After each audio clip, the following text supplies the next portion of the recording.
Stand up, please. Give greeting. Good morning, teacher. Assalamualaikum warahmatullahi wabarakatuh. Sit down, please. Ayo teman-teman, kita membaca doa. Bismillahirrahmanirrahim. Rabbi sholli sadri wa yassir li amri wahlul 'uqdatam min lisani yafqahu qawli. Rabbi zidni ilma warzuqni fahma wa amalan mutaqabbala. Ya Allah, tambahkanlah kepadaku ilmu dan limpahkanlah kepadaku kecerdasan. Amin. Oke, amin ya rabbal.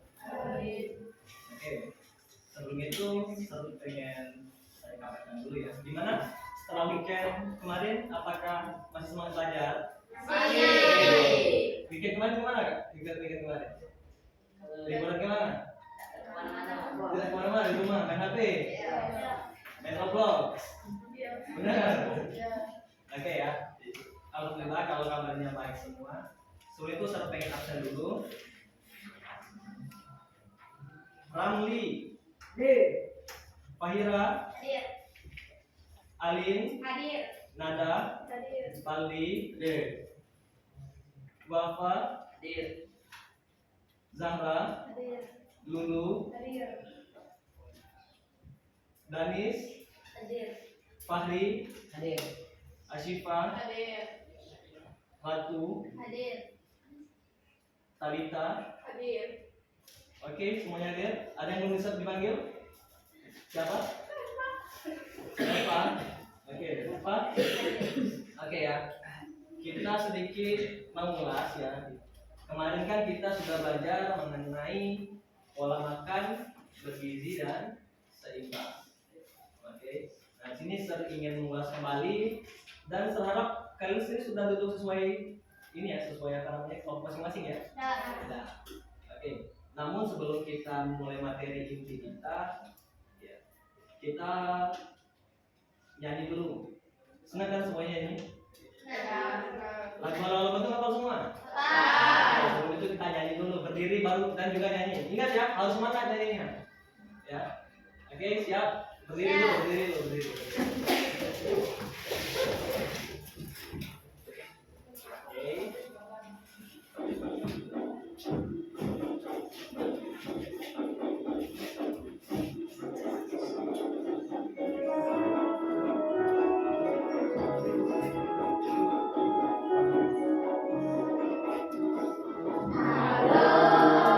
Halo Bandung, ibu kota meriahan.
sangat berkaitan dengan materi kita hari ini tentang pola makan hidup sehat.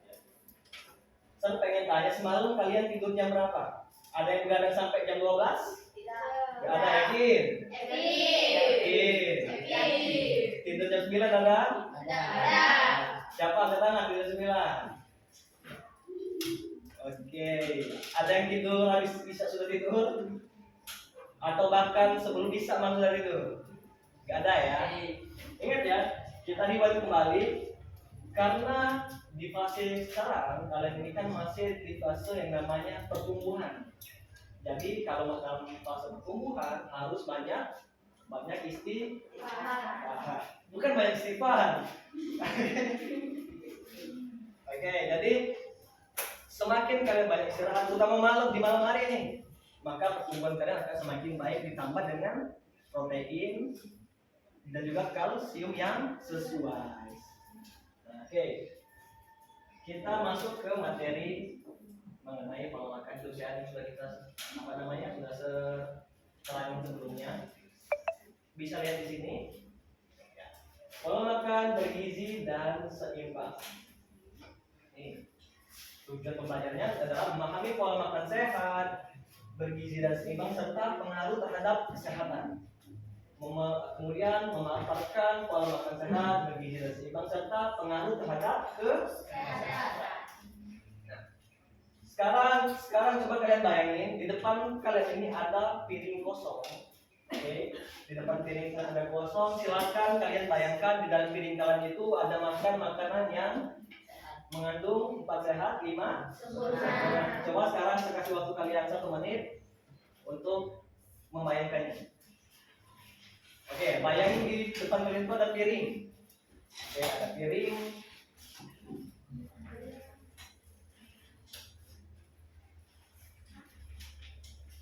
Oke, sudah dibayangin? Nah, saya pengen ada yang ingin Bapak memaparkan kira-kira makanan 4 sehat 5 sempurna itu di dalamnya ada apa aja? Ada yang berani? Ada yang berani? Ya, silakan Sarah. Karbohidrat dan nasi, kemudian jagung, Protein, daging, ya, ikan, sama dulu. Kemudian sayur, buah-buahan, sayur buah-buahan. Kemudian kalsium, good, tepuk tangan dulu untuk Sarah. Oke, sudah benar ya, karena di dalam makanan pasal di masa koma itu ada yang namanya protein, ada yang namanya karbohidrat, serat, dan juga sebagai pelengkap itu adalah susu. Oke. Next. Oke. Adakah pengaruh pola makan terhadap kesehatan? Ada nggak kira-kira? Ada nggak? Ada. Alasannya karena setiap makanan yang kita konsumsi itu sangat berpengaruh terhadap tubuh manusia. Semisal kalian banyak makan makanan yang berlemak, kemudian tidurnya larut malam, apa yang terjadi terhadap diri kalian? Muka terasa lebih kusam, berjerawat mungkin. Kemudian apa lagi? Badan terasa lesu, tidak ada semangat. Oke. Kemudian nih, silakan kalian lihat nih, ada gambar nih. Ada 2 gambar terhadap pengaruh pola makan terhadap kesehatan tubuh. Kita lihat yang sebelah kanan dulu nih. Kira-kira menurut kalian apa yang terjadi sama orang di gambar sebelah kanan ini? Karena makanannya rata atau enggak nih? Makanannya sehat atau enggak? Dan kita bandingkan dengan yang sebelah kiri. Gimana? Kira-kira dari segi makanan dulu kita lihat. Makanannya apa nih? Ada apa di dalamnya? Di dalam piringnya? Brokoli dan juga air putih. Dan sedangkan di sini dia minum apa nih? Kopi ataupun Coca-Cola kayaknya ya. Yang bersoda. Yang bersoda bukan yang berdosa. Oke. Next. Oke, jadi usahain kita harus memilih makanan yang memang benar-benar sehat. Oke, menjaga agar badan kita tetap sehat, tumbuh dan berkembang dengan baik. zat tenaga. Zat tenaga ini kalian bisa dapatkan dari karbohidrat dan juga lemak. Kalau zat pembangun bisa kalian dapat dari protein. Dan juga zat pengatur bisa kalian ambil dari mineral. Kita lihat nih di sini ada penjelasannya. Oke, zat tenaga dari karbohidrat dan lemak, zat pembangun dari protein dan mineral, zat pengatur ada mineral, vitamin dan juga air. Kemudian kita lihat nih karbohidrat. Ada apa aja di dalam karbohidrat? Nasi, jagung, ubi, kemudian kalau dari lemak ada apa aja nih? Daging apa nih kira-kira? Ikan apa? Salmon. Kemudian ada apa? Minyak zaitun, kemudian sama minyak kelapa.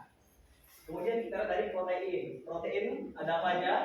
Daging. Kemudian ayam, telur, kacangan.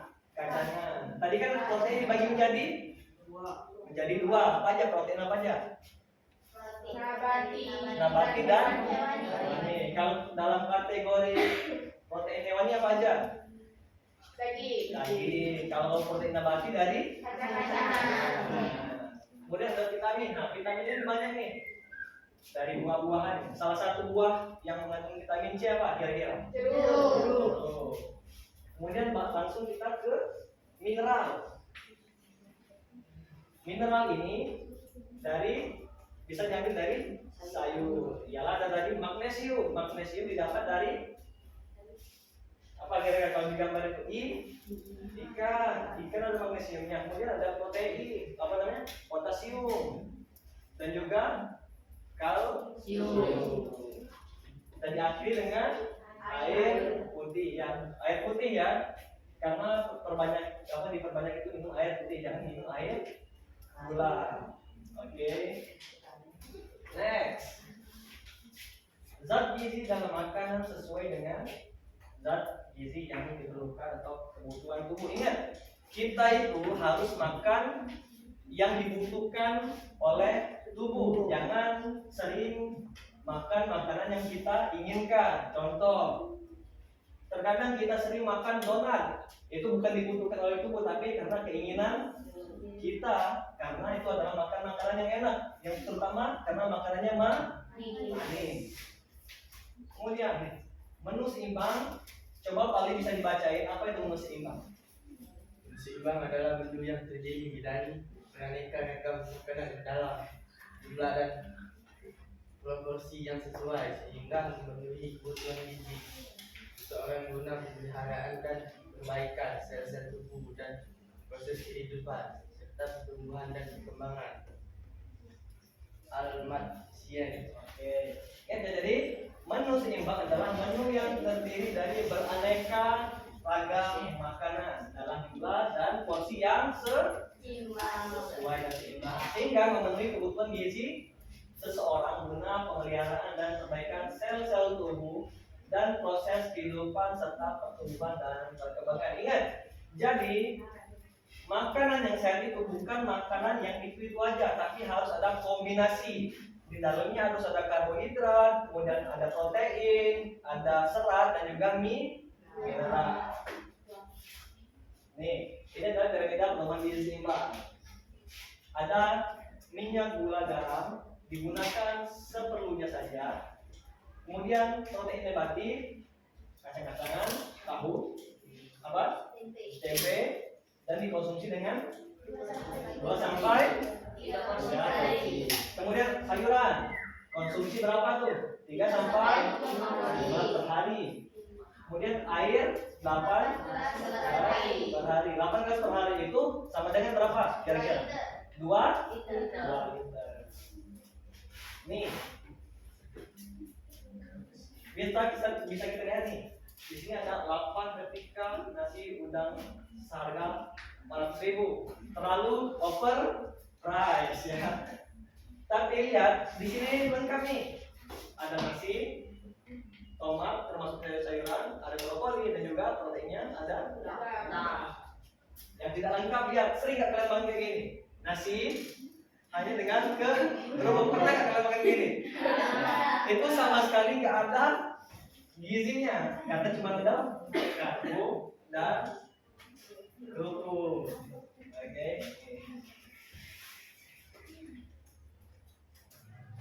Nih, keseimbangan zat gizi.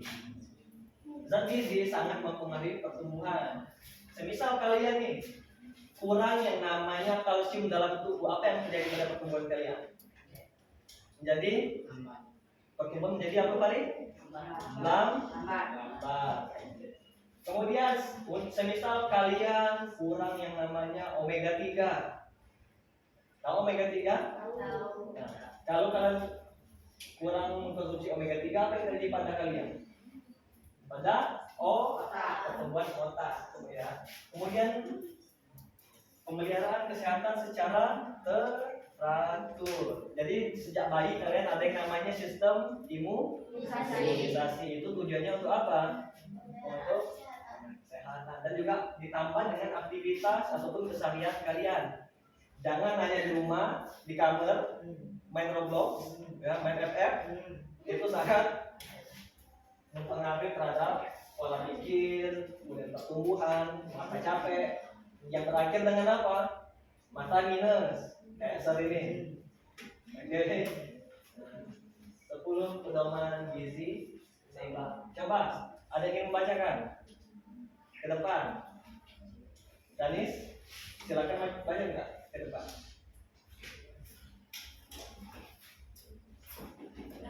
Ya. Biasakan mengkonsumsi aneka ragam makanan pokok. Batasi konsumsi makanan manis atau dan berlemak. Aktivitas fisik yang cukup dan bertahan berat badan ideal. Biasakan mengkonsumsi lauk-lauk yang memiliki protein tinggi. Cuci tangan pakai sabun dengan air mengalir. 10 pedoman gizi seimbang. Bisa sarapan pagi. Biasakan minum air putih cukup dan aman. Banyak makan buah yang sayur dan sayur. Biasakan membaca level pada kemasan pangan. Syukuri dan nikmati aneka ragam makanan. Oke, silakan dulu. Ingat ya, di sini sudah diatur semua nih dalam 10 pedoman gizi seimbang. Dari gula harus dibatasi, kemudian garam dibatasi, minimal minum sudah dianjurkan, dan juga harus mengkonsumsi buah-buahan maupun sayuran. Untuk informasi lagi kita lewatin aja. Nah, sebelum itu nanti Sir akan memberikan kalian video dan silakan kalian simak videonya. Ini berkaitan dengan tugas kelompok kalian nanti. Sempurna, kamu tahu nggak bedanya apa? Ayo kita cari tahu.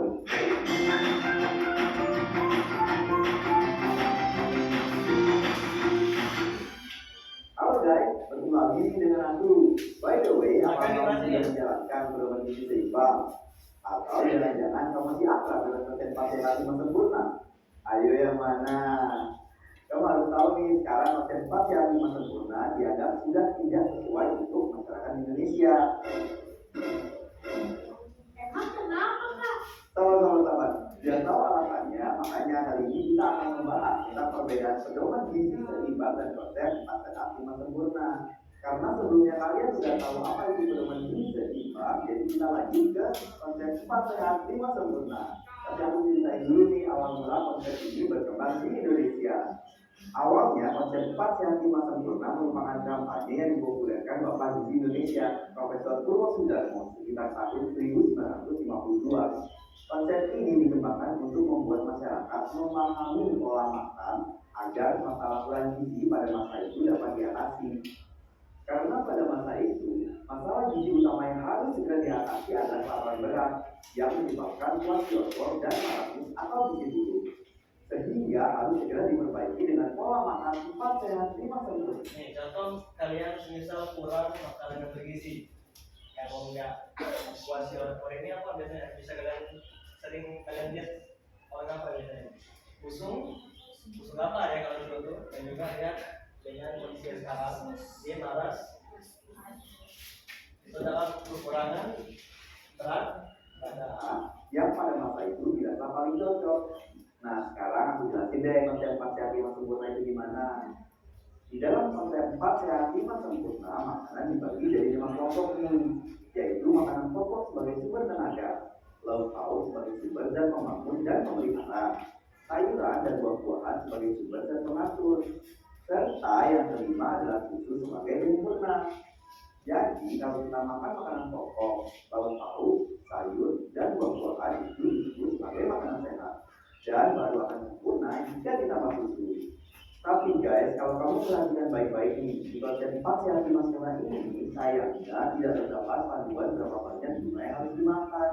Jadi orang bisa makan sesukanya tanpa memperhatikan porsi makan masing-masing. Misalnya gini nih, ada orang yang makan makanan mengandung keempat kelompok makanan, tapi sebagian besar diisi makanan pokok, sedangkan lauk, sayur, dan buahnya sangat sedikit. Nah, ini pola makan yang kurang tepat ya guys. Karena jika dibiarkan dapat menyebabkan kegemukan dan obesitas yang dapat memicu terjadinya berbagai penyakit tidak menular seperti diabetes mellitus, hipertensi, bahkan penyakit jantung koroner. Nah, karena hal tersebut, maka kasus kegemukan atau obesitas makin meningkat. Makanya nih konsep 4 sehat 5 sempurna menjadi tidak sesuai lagi bagi masyarakat Indonesia. Sehingga dikembangkan pedoman baru yaitu pedoman gizi seimbang. Namanya apa sih perbedaan antara pedoman gizi seimbang dengan konsep 4 sehat 5 sempurna? Nah, sekarang coba kalian perhatiin deh, dari modelnya aja udah kelihatan bedanya. Pada pedoman gizi seimbang tidak hanya menjelaskan mengenai makanan, tetapi juga melakukan praktik hidup bersih, melakukan aktivitas fisik, dan menjaga berat badan normal. Beda nih sama konsep 4 sehat 5 sempurna yang cuma memberikan panduan tentang makanan. Terus, pada pedoman gizi seimbang perhitungan jumlah proporsi dan proporsi jenis makanan yang harus dikonsumsi setiap harinya. Sedangkan pada 4 sehat 5 sempurna hanya menyarankan jenis pokok makanan yang harus dikonsumsi. Perbedaan berikutnya, pada pedoman gizi seimbang tidak mengunggulkan salah satu jenis makanan atau minuman tertentu. Sedangkan pada 4 sehat 5 sempurna memberikan kesan bahwa susu sebagai penyempurna. Selain itu, pada pedoman gizi seimbang kan dijelasin pentingnya mencukupi kebutuhan minum air putih yang aman dan bersih minimal 2 liter atau lebih kurang 8 gelas per hari. Sedangkan pada 4 sehat 5 sempurna tidak mencantumkan bahwa tubuh perlu minum air putih. Ayo, gimana nih? Sekarang kamu udah ngerti kan perbedaan antara konsep 4 sehat 5 sempurna dan pedoman gizi seimbang? Ngerti dong ya. Terus karena kamu udah ngerti nih, jangan lupa mulai sekarang gunakan pedoman gizi seimbang supaya kesehatan kamu terus terjaga. Jangan ragu juga buat kasih tahu ke orang-orang sekitarmu biar semua tetap sehat. Oke, selanjutnya kita bakal ngomongin tentang sesuatu yang enak-enak nih. Pasti kamu suka, yaitu tentang keanekaragaman makanan. Nah, kalau gitu, sampai ketemu di video selanjutnya ya. Bye. Oke, tadi sudah kita lihat videonya ya, tentang pedoman gizi seimbang. Setelah terjelasin, kemudian kita lihat video tentang pedoman gizi seimbang, ada yang ingin bertanya mengenai materi hari ini? Ada yang bertanya? Terus Ya, adakah pengaruh pola makan terhadap kesehatan? adakah pengaruh pola makan terhadap kesehatan tubuh manusia? Silakan sebelum saya jawab, ada yang ingin menjawab? Silakan Robi. Pola makan mempengaruhi kesehatan secara menyeluruh. Dengan pola makan sehat yang kaya nutrisi dapat meningkatkan energi, menjaga berat badan ideal, memperkuat tulang dan otot, serta mencegah penyakit kronis seperti jantung, diabetes, dan kanker. Oke, ya. Jadi apakah berpengaruh pola makan kita terhadap kesehatan tubuh manusia? Itu sangat berpengaruh. Yang sudah sempat saya mention sebelumnya bahwa makanan apapun yang kita makan itu akan berpengaruh baik maupun buruk terhadap tubuh manusia. Contoh yang tadi sudah saya jelasin, misalnya kan terlalu sering makan makanan yang berminyak, dan tadi dibarengi olahraga, yang terjadi pada tubuh adalah mungkin muka bisa kusam, berjerawat, kemudian badan menjadi lemas gitu kan. Itu salah satu dari faktor dari pola makan yang pengaruh dari pola makan hidup yang kurang sehat. Oke. Ada lagi yang bertanya? Ya, silakan ada. Apakah makanan olahan bisa dianggap sehat? Apakah makanan olahan bisa dianggap sehat? Ada yang ingin menjawab? Saya. Ya, silakan Siva. Makanan olahan pada dasarnya dapat dikonsumsi, tetapi perlu diperhatikan tingkat pengolahannya. Makanan yang melalui proses pengolahan minimal seperti yogurt alami masih bisa dianggap sehat. Namun, makanan yang diproses tinggi seperti keripik, makanan kaleng dengan banyak garam, atau makanan siap saji biasanya mengandung tambahan bahan lain, misalnya kimia, gula, atau garam yang tidak baik bagi tubuh jika dikonsumsi berlebihan. Nah, itulah jawabannya. Jadi, apakah makan olahan sehat? Baik lagi, kita lihat proses pengolahannya itu gimana. Ya. Tapi kebanyakan makan olahan itu tidak sehat. Walaupun misalnya kalian beli sosis, keterangan di komposisi sosisnya itu ada yang namanya gizi berapa persen, kemudian ada yang namanya kadar proteinnya dan sebagainya. Tapi ingat, itu ditambah dengan yang namanya campuran-campuran bahan lain. Itulah kata Syekh tadi benar. Terkadang makanan olahan itu bisa sehat dan juga bisa berdampak buruk karena harus ditambah beberapa bahan-bahan yang lain, misalnya penyedap misalnya saja. Kemudian ada yang namanya penggunaan garam berlebihan, gula berlebihan, itu menjadi tidak sehat. Oke. Ada lagi yang bertanya? Ya silakan. Seberapa penting serat dalam makanan? Seberapa penting serat dalam makanan? Ada yang ingin mencoba menjawabnya? Ya silakan Bapak. Serat sangat penting untuk kesehatan pencernaan dan membantu menjaga kadar gula darah tetap stabil. Sumber serat yang baik antara lain sayuran hijau, buah-buahan, kacang-kacangan dan biji yang utuh seperti gandum. Oke. Serat sangat penting terutama untuk proses pencernaan tubuh manusia. Misalnya saja kalian pengen lancar BAB, jadi harus diperbanyak serat. Salah satunya yang banyak manusia itu apa? Buah-buahan apa biasanya? Pepaya. Itu untuk memperbanyak pencernaan di dalam tubuh manusia. Ada lagi yang bertanya? Ya silakan. Berapa banyak air yang harus diminum setiap hari? Nah tadi sudah sempat dijelasin ya di di video maupun di PPT. Kita harus mengkonsumsi air putih itu minimal 2 liter yang setara dengan berapa gelas? 8 gelas air minum ya putih. Jadi karena mengapa kita dianjur? Tapi sebenarnya gini kan? Ada yang kemudian ada yang mencoba menambahkan jawaban dari saya tadi? Ya silakan. Kebutuhan air setiap orang berbeda-beda, tergantung pada aktivitas fisik, suhu lingkungan, dan kondisi kesehatan. Namun, sebagai pedoman umum disarankan untuk minum sekitar 2 liter setiap hari. Mengonsumsi cukup air penting untuk menjaga hidrasi tubuh. Mengonsumsi air tersebut dapat membantu proses metabolisme dan mendukung fungsi organ tubuh. Oke, benar ya. Tadi kita harus mengkonsumsi sebanyak 2 liter air dan itu setara dengan 8 gelas air ya kan. Nah, kemudian mengapa kita dituntut untuk dianjurkan? Nah, tapi sebenarnya benar kata Rafa tadi, tubuh manusia itu membutuhkan air minum sesuai dengan kebutuhan tubuhnya. Bisa dengan aktivitasnya gimana, dengan termasuk juga berat badan tubuh, berat badan manusia itu sendiri ya. Jadi tapi di dalam pedoman itu mengatakan bahwa kita harus minimal mengkonsumsi air putih itu sebanyak 2 liter ya. Karena mengapa? Kita lihat bahwa manusia ini di dalam tubuh manusia itu adalah 70% cairan. Karena itulah kita butuh yang namanya air yang cukup. Kalau kita kekurangan air maka akan terjadi dehidrasi, dan dehidrasi mengakibatkan apa? Kurang fokus, pada lemas.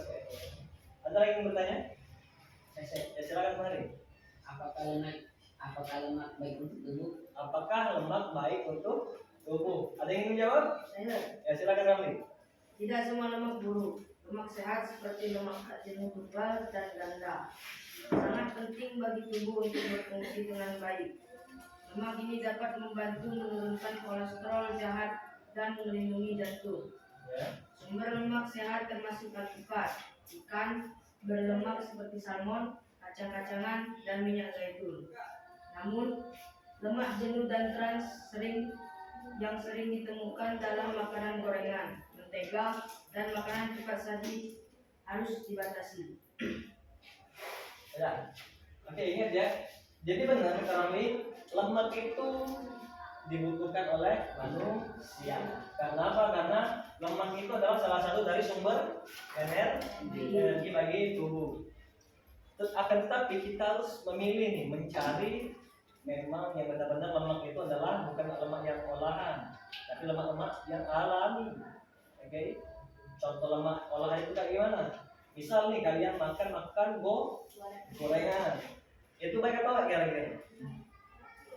Baik kalau dalam penggorengnya cuma sebatas 2 sampai 3 kali minyak gorengnya cuma. Akan tetapi harus ada batasan.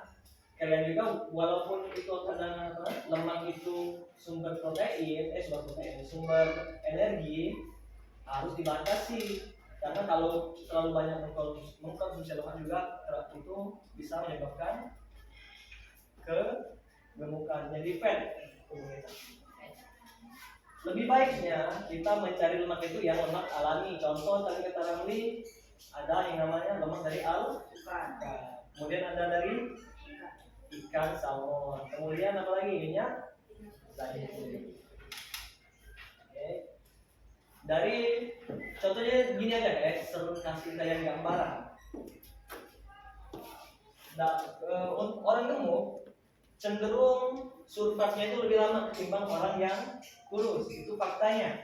Karena mengapa? Karena dia mempunyai cadangan lemak yang berlebih, sehingga lemak itu misalnya nih, kalian Paldi ini kan kategori gemuk enggak dan juga kurus enggak kan? Jadi standar. Kita bandingkan dengan orang yang gemuk nih, misal dia makan itu dia tanpa makan selama 5 hari. Percaya atau tidak, yang orang gemuk ini lebih tahan selama lebih lama survivenya ketimbang si Bali. Karena mengapa? Karena dia mempunyai cadangan lemak di tubuhnya orang gemuk tadi. Orang gemuk ya, bukan si Bali. Karena lemak itu kan tadi kan sumber energi. Jadi setelah walaupun dia nggak makan selama 5 hari, walaupun kelihatan lesu, capek, tapi survive dalam hidupnya dia lebih lama. Gitu. Misalnya nih terjadi yang namanya misalnya apa ya? Terjebak di hutan, ada Paldi dan juga yang orang gemuk tadi, maka dipastikan orang yang gemuk tadi lebih lama untuk survive, untuk tanpa makan maupun minum, karena ada tabungan lemak tadi. Ada lagi yang bertanya? Ya silakan Ali. Komposisi yang ada pada burger kan saya rasa sudah sehat, ada daging, tapi kenapa burger dikategorikan sebagai makanan tidak sehat? Kenapa burger tidak masuk ke dalam makanan sehat? Karena walaupun di dalam burger kan sudah ada sayur, ada daging. Apalah kira-kira penyebabnya? Kenapa burger itu termasuk ke dalam makanan junk food bisa dibilang, atau makanan sampah? Ada yang bisa menjelaskan? Jadi gini, saya jelasin gambarannya gini kan ya. Tadi kan sempat ada siapa yang bertanya mengenai makanan olahan. Burger itu termasuk makanan olahan atau bukan? Termasuk. Jadi kalau termasuk dalam makanan olahan, berarti di dalam makanan itu ada beberapa campuran. Walaupun dia ada daging, apakah itu memang benar-benar seutuhnya daging? Bukan. Karena mungkin bisa ditambah garam, gula berlebih, ditambah penyedap, sehingga flavornya itu lebih enak, rasanya itu lebih enak gitu. Kemudian ditambah mungkin lemaknya tidak sesuai dengan porsi yang dianjurkan oleh tubuh ataupun dianjurkan oleh kesehatan. Kalian contoh kasusnya gini ya, serap ada gambaran antara saus tomat dan juga tomat. Oke, kalian pernah lihat nggak di saus tomat itu expirednya hampir terkadang 6 tahun, 5 tahun baru menyentuh expired. Misalnya diproduksi di 2020, expirednya di 2026. Sedangkan kalian lihat tomat, kalian belah tomat, kalian letakkan di meja ataupun di kulkas, kira-kira tomat itu bertahan selama berapa hari? Sampai nggak dia bertahun-tahun? Dia sudah mengalami yang namanya pembusukan kan? Padahal belum dalam waktu setelah itu belum, dalam waktu 1 minggu pun belum. Dalam waktu 2 hari atau 3 hari tomat sudah membusuk. Sedangkan di saus tomat tadi itu expirednya sampai 5 tahun atau bahkan 6 tahun. Karena mengapa? Karena sudah diolah. Apakah di dalam saus tomat itu terkandung memang benar-benar tomat? Jadi faktanya apa kira-kira dengan kasus yang kayak tadi?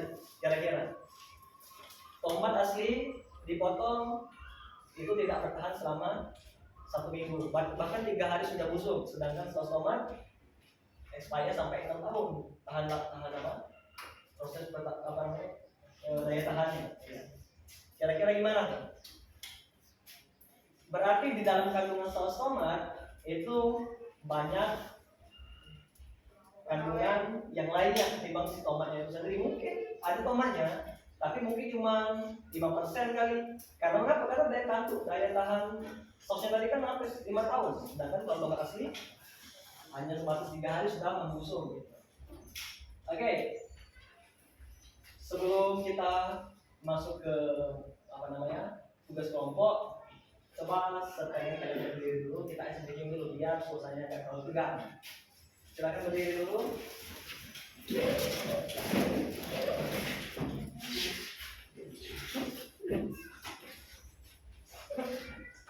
Dan fokus ya, kita akan mengecek kefokusan. Jadi sistemnya mungkin sudah sempat kita lakukan di pertemuan-pertemuan sebelumnya. Clue-nya adalah lakukan yang apa? Lakukan yang saya katakan, bukan yang saya peragakan. Lakukan apa yang saya katakan. Oke, siap? Siap. Pegang kepala, pegang mulut. Oke, fokus lagi. Pegang hidung, pegang telinga, pegang rambut, pegang telinga. Oke, sekarang kita lupa. Oke, pasti ya. Sekarang kita lupa. Tadi kan praktekkan lakukan apa yang saya ucapkan. Sekarang lakukan apa yang saya praktekkan, apa yang saya peragakan. Oke, jadi lebih fokus lagi. Pegang kepala, pegang mata. Ingat, clue-nya berubah sekarang. Ingat ya, fokus. Clue-nya sekarang sudah berubah. Jadi lakukan apa yang saya peragakan. Ingat, lakukan apa yang saya peragakan. Ulang, pegang kepala, pegang telinga, pegang mata. Fokus lagi, pegang hidung, pegang mulut, pegang telinga, pegang hidung, pegang telinga, pegang kepala, pegang hidung. Oke, ingat,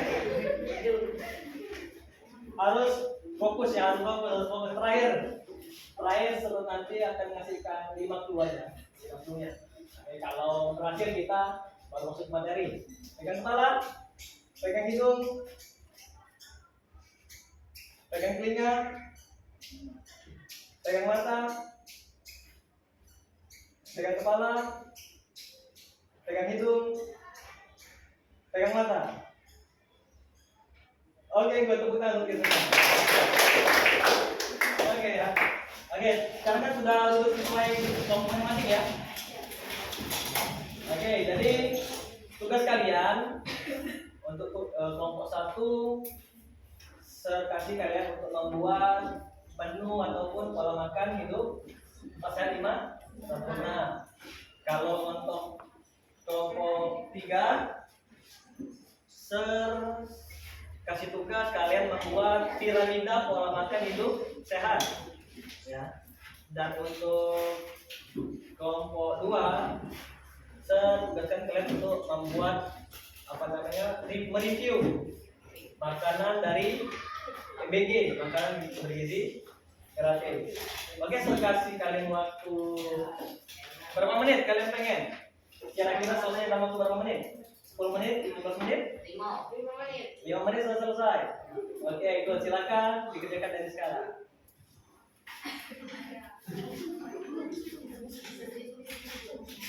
Ya.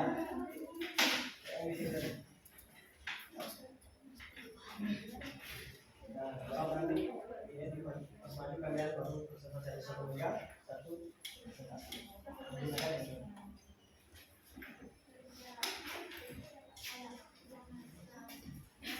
Ini ada diskusi kan? Bukan sendiri tapi diskusi.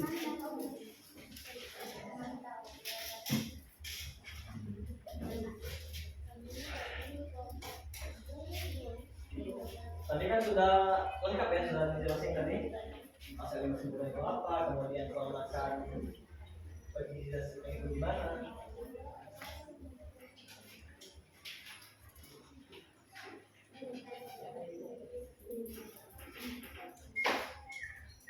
Kalau ada yang kurang paham, nanti silakan ditanya ya sama saya mengenai tugas kalian.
Aman? Aman ya? Maju semua yang sesuai dengan kepalanya ngejelasin.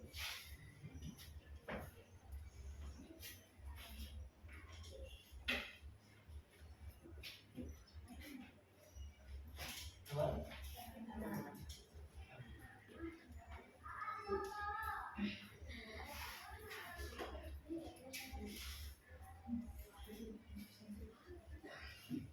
Tersisa waktu 3 menit lagi.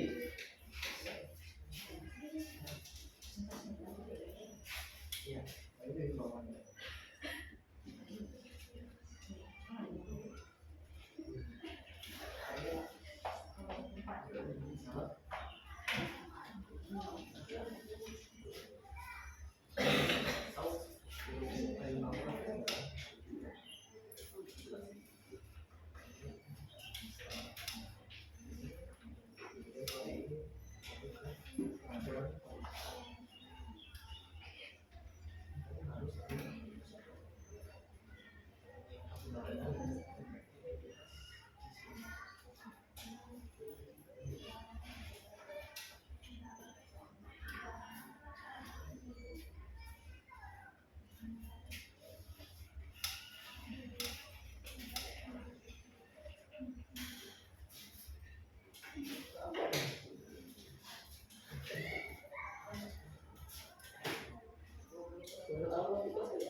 Oke, 1 menit lagi.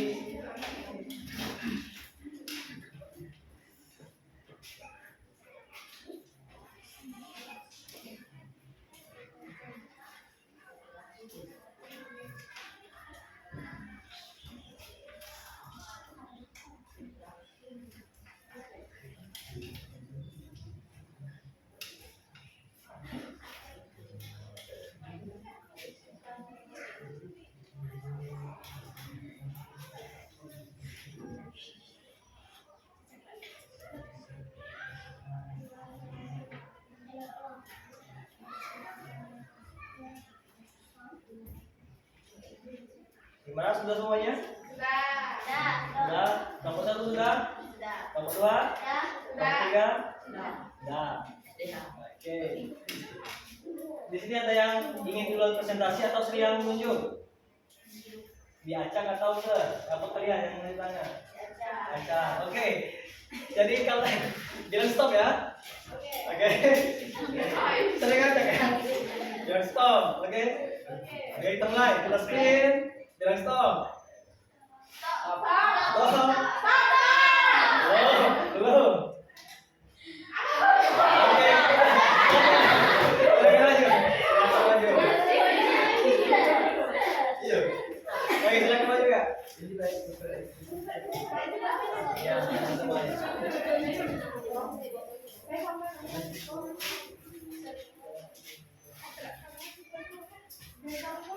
Sini, sini.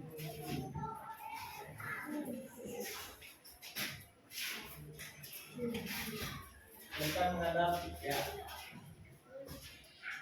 Satu megang dilihatin. Satu lagi jelasin. Ya, silakan.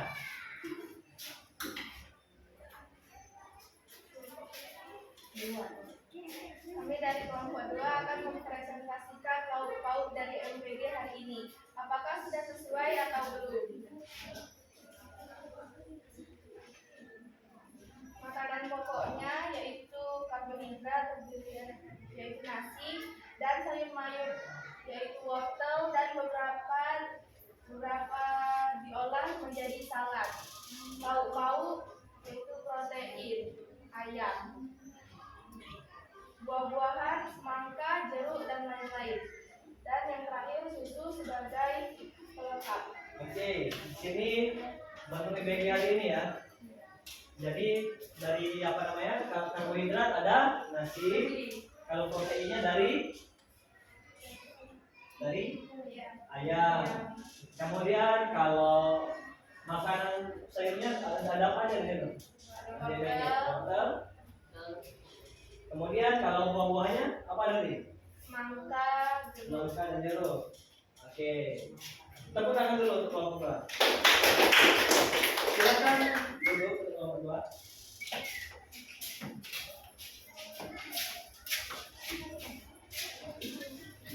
Oke. Sekarang kita cek lagi. Kita cek lagi ya. Nanti bilang stop ya. Bilang stop. Oke, kita mulai. Bilang stop. Oke. Mau silakan maju. Silakan maju nomor 3.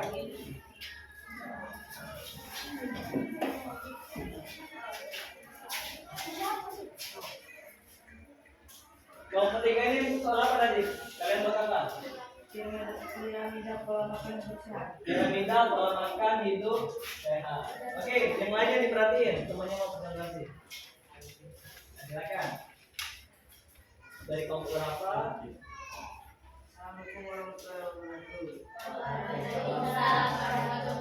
Wabarakatuh.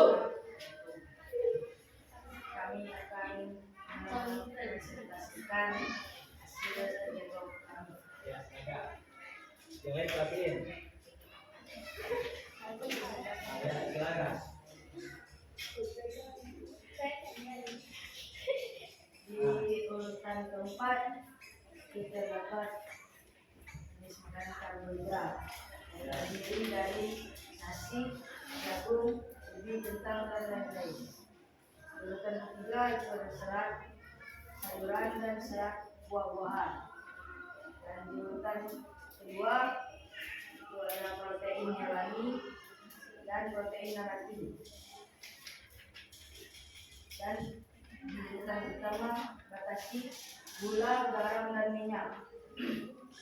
Gula masukkan 4 sendok makan, garam 1 sendok teh, minyak 5 sendok makan, dan ditambah dengan aktivitas gizi lainnya. Oke. Jadi di dalam piramida pola makan sehat ini tidak hanya berfokus pada yang namanya makanan, tapi melibatkan yang namanya aktivitas fisik seperti Oke, beri tepuk tangan dulu untuk kelompok 3.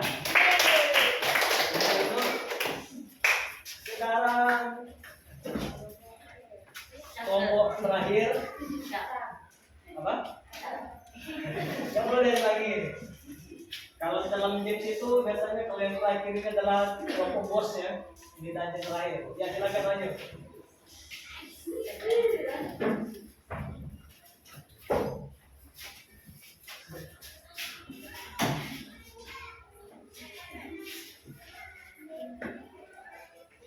Ya silakan. Yang lainnya perhatiin. Assalamualaikum warahmatullahi wabarakatuh. Waalaikumsalam warahmatullahi wabarakatuh. Kami akan menjelaskan hasil diskusi kami tentang 4 sehat manusia. Silakan.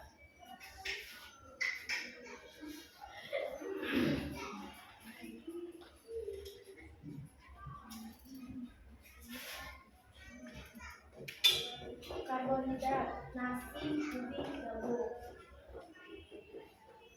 Protein hewani terdiri dari daging, ayam, dan telur. Nabati terdiri dari kedelai.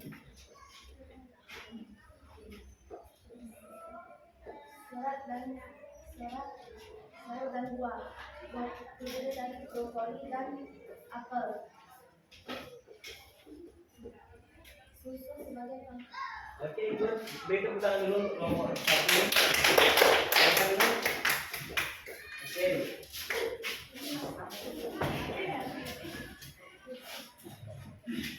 Oke ya, jadi sudah paham kan maksud dari diisi video tadi?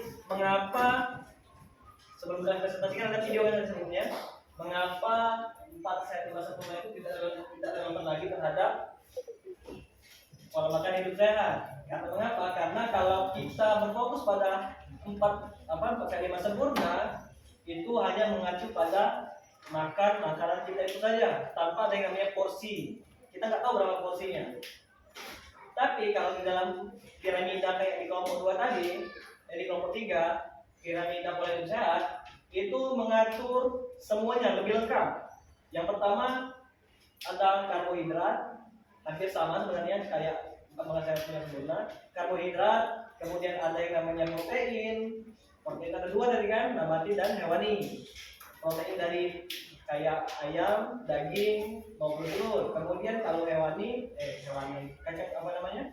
Nabati itu dari kacangnya. Ditambah lagi adanya serat dari buah-buahan maupun sayur dan dilengkapi dengan susu sebagai pelengkap. Nah, namun kalau di dalam piramida pola hidup sehat itu ditambah kalau kita mengkonsumsi gula maksimal berapa tadi? 4 sendok makan. Kalau garam itu hanya 1 sendok teh. Kalau sendok teh berarti lebih kecil lagi. Kemudian minumnya 2 liter atau 8 gelas takarannya.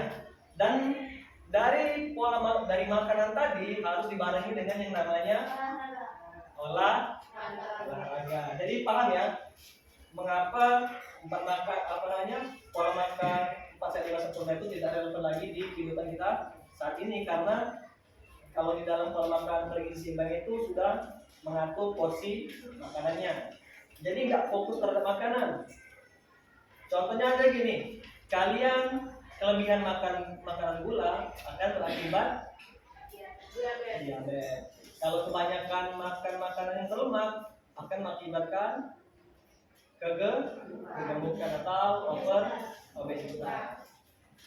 Jadi semuanya harus dibatasi. Oke. Kemudian serada sedikit permainan, fakta atau mitos. Mitos atau fakta mengenai kesehatan. Oke. Jadi kalian boleh berdiri dulu. Oke. Jadi kalau kalian mengatakan itu fakta berada di sebelah kiri, kalau mitos pindah ke sebelah kanan. Apa? Ya, kanan. Oke.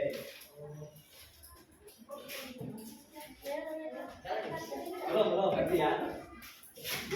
Mitos atau fakta?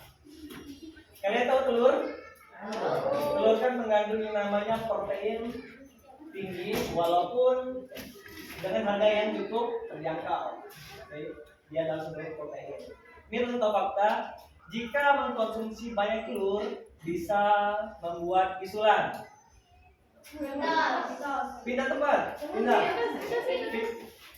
Kalau mitos sebelah kiri, fakta sebelah kanan. Mitos atau fakta. Ingat, jangan ikut-ikutan. Menurut kepercayaan kalian masing-masing. Ya.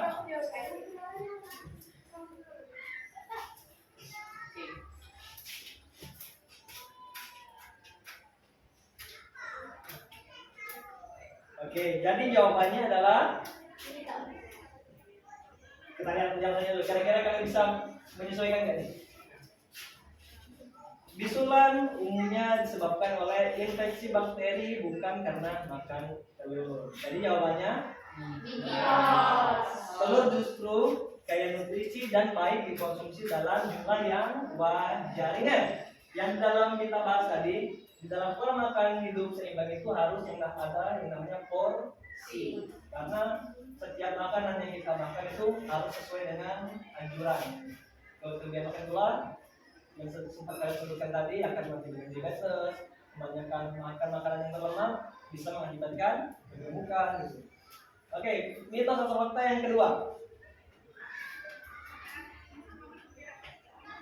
Kalian pernah mandi malam hari? Ini sangat berkaitan ya. Mandi saat di malam hari bisa menyebabkan tubuh kita rematik. Mitos atau fakta? Rematik adalah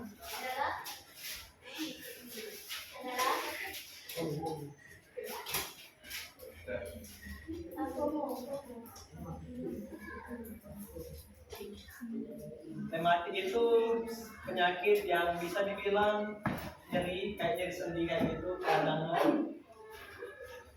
Apakah itu mitos atau fakta? Fakta.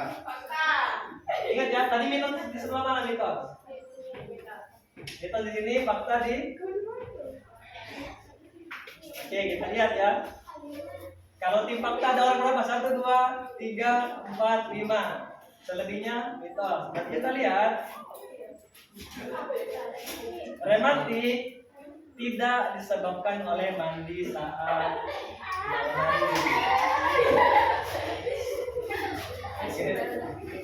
Karena mengapa? Karena oleh kondisi lain dia bisa jadi karena ada beberapa kondisi yang menyebabkan, misalnya kalian lagi demam, mandi di larut malam, ya akan berakibat tambah demam kan? Beda kalau kalian tubuh kalian sehat, tapi kalian mandi di larut malam, ya it's okay, tapi jangan terlalu sering.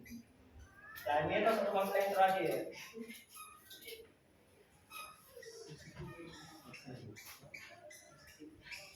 Mitos kalian suka makan makanan yang pedas? Suka.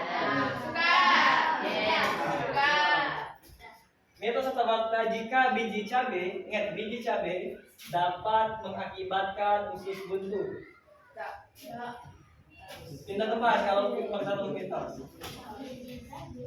Ya, biji cabai. Fakta. Fakta atau mitos? Fakta.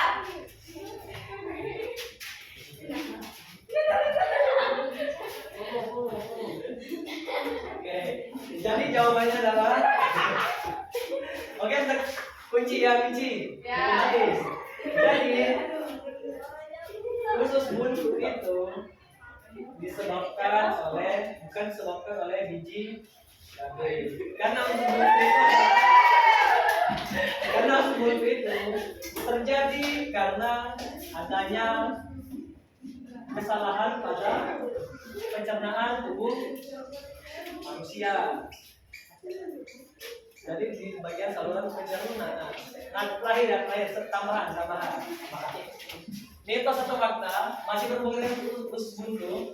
Terlalu banyak makan Indomie bisa mengakibatkan usus buntu. Fakta. Mitos atau fakta?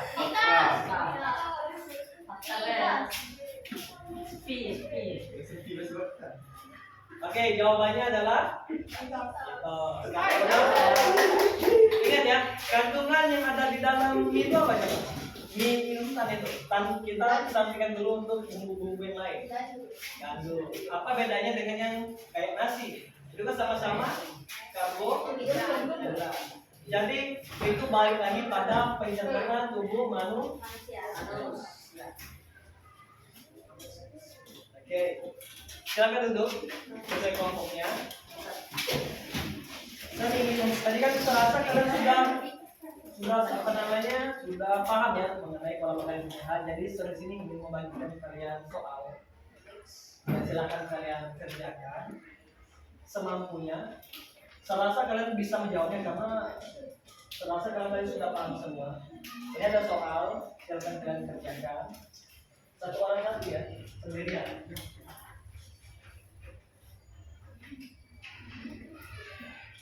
Oke.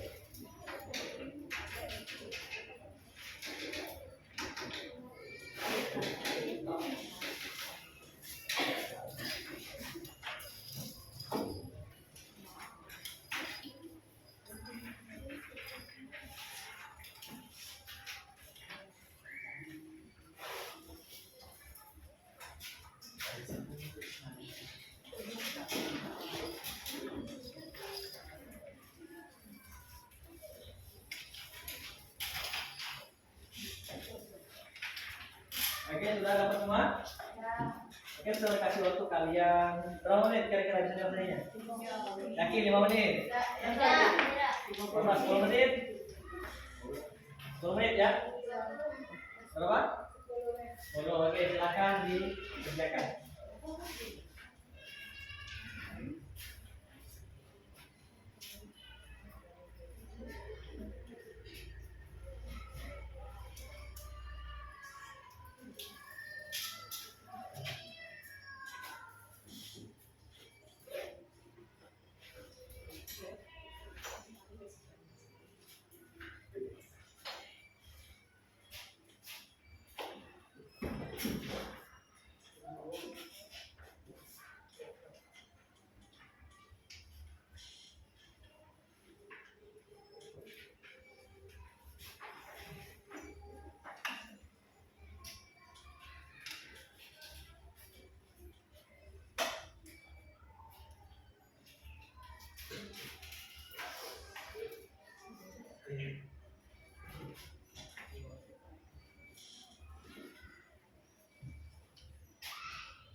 Mudah-mudahan.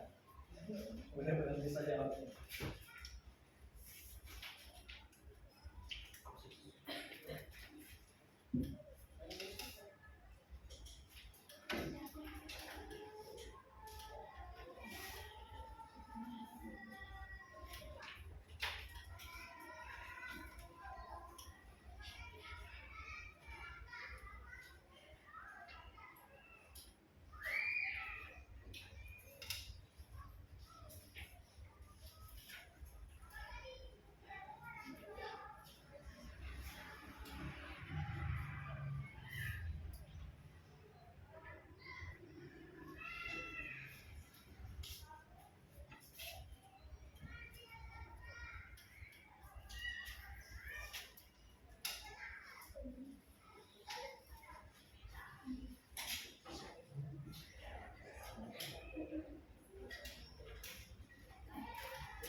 Lima menit lagi.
Oke, 3 menit lagi.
sudah? Sudah semuanya? Nah, kalau sudah, untuk masing-masing ketua kelompoknya silakan kumpulin ke depan. Wakilan kelompok.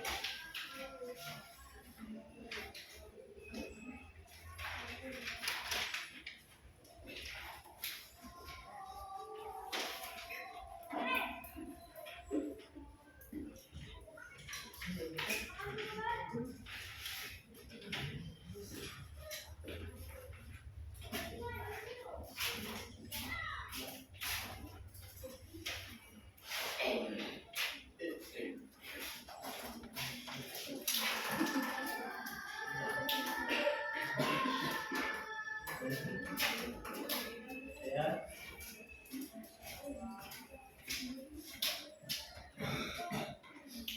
Oke, untuk materi hari ini pengembangan jurusan ini yang dengar dan perhatiin. Jadi ini setelah kita belajar pengembangan jurusan gizi, seharap masing-masing kalian itu mempraktekannya, jangan hanya sekedar mendapatkan ilmu saja, tapi harus dipraktekin di rumah. Contoh tadi kan harus jangan setelah kalau makan makanan yang banyak setelah itu langsung istirahat, jangan gitu, tapi harus dibarengi dengan aktivitas fisik. Kemudian untuk dari serasa kalian sudah paham semua ya tentang pola makan calon gizi dari baik itu dari masa sempurna, ada yang namanya karbohidrat, protein, serat dan juga mineral. Jadi ingat, jangan hanya sebatas ilmunya, jangan sampai hanya dipikirin aja, tapi misal orang tua kalian harus makan langsung tidur, ingetin, Pak, jangan langsung tidur, olahraga dulu atau berjalan dulu atau aktivitas lain dulu. Dan jangan, terutama kalian pribadi nih, jangan habis makan boleh main HP, atau bahkan kalian pas makan itu sambil main HP. Ada kayak gitu? Ada banyak. Ya, ada seluruh kali. Dan maka dari itu kalau bisa pas makan kalian itu harus fokus pada makanan kalian. Jadi biar apa? Jadi makanan kalian itu kalian fokus makan sehingga berasa tuh makan masuk ke mulut kemudian masuk ke perut. Jadi tidak ada distraksi dari HP. Kalian pernah nggak pas makan main HP, tiba-tiba makanan sudah habis lah gitu. Padahal perasaan baru nih, baru makan tiba-tiba habis lah makanan karena terdistraksi sama HP karena tontonan kalian tadi. Jadi ingat, setelah materi ini seharap kalian menerapkan pola makan yang sehat. Kemudian kalau makan jangan aktivitas lain, fokus sama makanan, jangan sambil main HP. Ada di sini yang kalau makan dibawa ke kamar? Ada? Siapa coba yang kalau makan di kamar? Pergi. Lulu, Ali, Ratu, siapa? Zara. Ingat ya, jangan makan itu di dalam kamar, karena kamar itu adalah tempat istirahat kalian. Jadi usahakan tempat tidur kalian itu harus bersih. Ya. Ingat ya, pola makan itu harus dibarengi juga dengan kehidupan kita sehari-hari, harus bersih. Makanan harus yang bersih. Jangan makanan jatuh karena belum 5 menit kalian makan lagi. Karena kan sering kan kalau di masa-masa kalian sekarang makanan jatuh sebelum 5 menit nggak apa-apa dimakan. Tapi kan kalau makanan sudah jatuh ya sudah jatuh berarti sudah ada kuman yang ada di makanan itu, jadi dosa ini dimakan. Walaupun sayang makanannya itu dikit jatuh belum, nggak kalian mungut karena belum 5 menit, jangan ya. Oke, jadi materi hari ini kita cukupkan. Kalian sudah mengisi soal-soal yang sudah saya kasih. Sebelum kita pulang, coba supaya kalian itu lihat kiri kanan kalian lagi. Kalau ada sampah, tolong dibersihin. Baik itu plastik maupun kertas. Ya pokoknya kita itu setelah belajar kondisi bersih. Ketika mulai pelajaran kondisi juga harus bersih semuanya.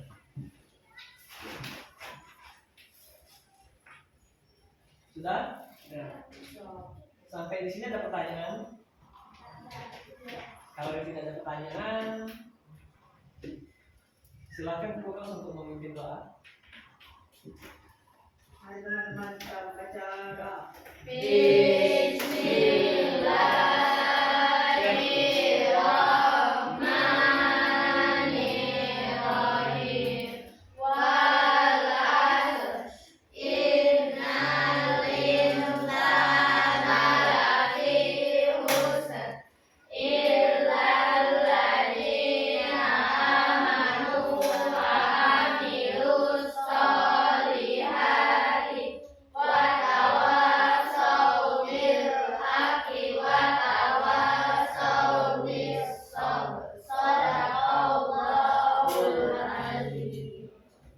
Semoga pelajaran kita hari ini bisa kalian terapkan di rumah dan saya akhiri. Wassalamualaikum warahmatullahi wabarakatuh. Waalaikumsalam warahmatullahi